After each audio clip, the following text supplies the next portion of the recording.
আসসালামু আলাইকুম প্রিয় ভালোবাসার মানুষগুলা, সবাই কেমন আছেন আপনারা? আশা করি সবাই আপনারা ভালো আছেন।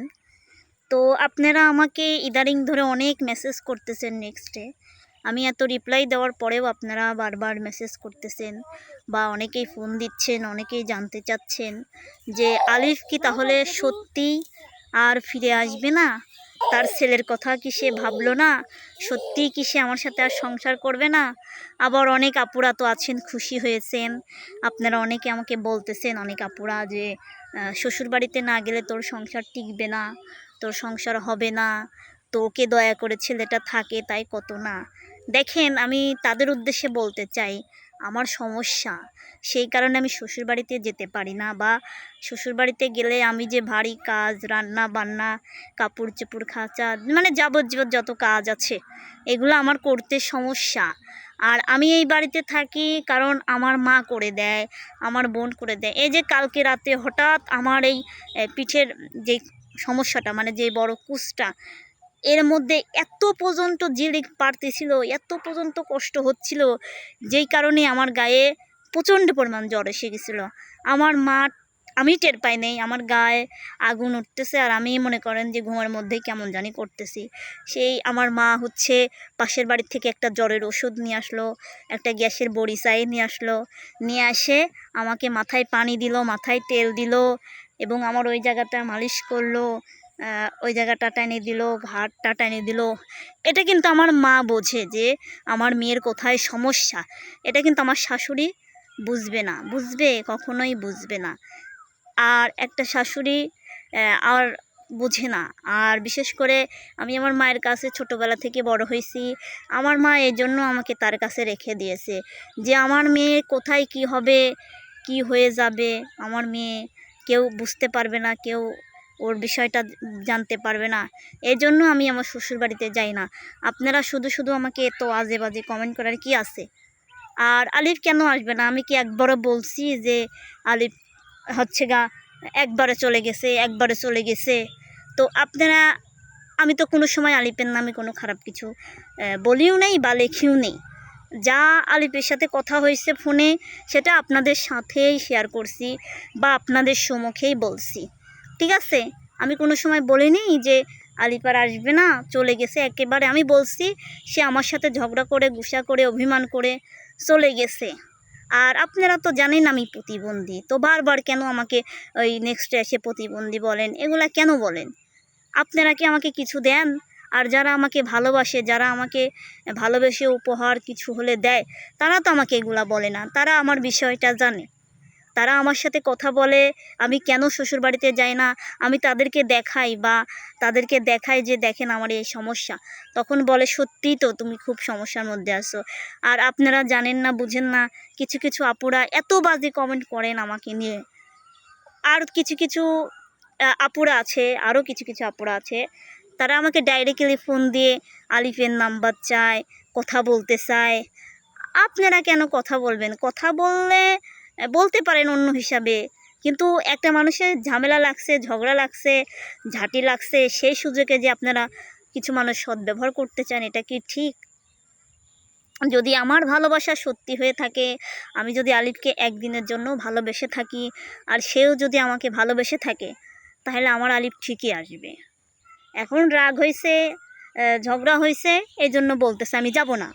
কিন্তু আমার শ্বশুর শাশুড়ি বা আমার ননদ, দেওর, আমার যাও, কিংবা আমার দাদি শাশুড়িরা, চাচি শাশুড়িরা, ওনারা কি আমাকে একবারও বলছে যে আলিফ যাবে না? এই কথা বলছে? আপনারা কি আমার শাশুড়ির কথা শুনতে পেরেছেন, বা আমার শ্বশুরবাড়ির লোকজনের কথা শুনতে পেরেছেন?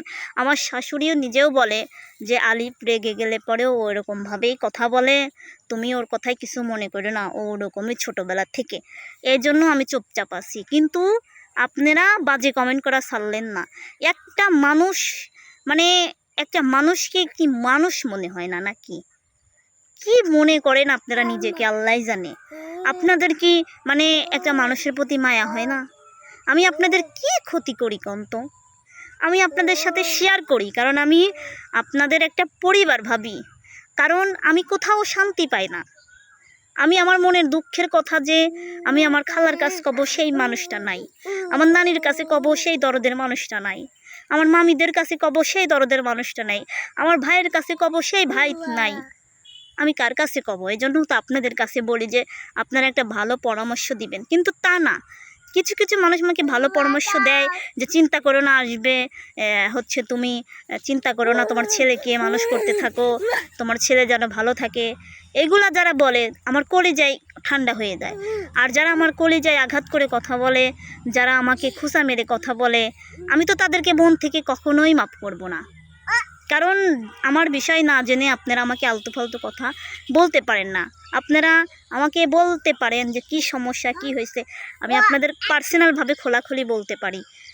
আমি যদি দেখাইতে পারতাম যে আমি কেন আমার শ্বশুর বাড়িতে গিয়ে কাজ করতে পারি না, কিসের জন্য, আপনারা যদি দেখতে চান, তাহলে আপনারা সবাই যারা যারা বিশ্বাস করেন না, তারা দয়া করে আমার বাড়িতে আসবেন আর দেখে যাবেন আমার অবস্থাটা তো দেখে যাবেন।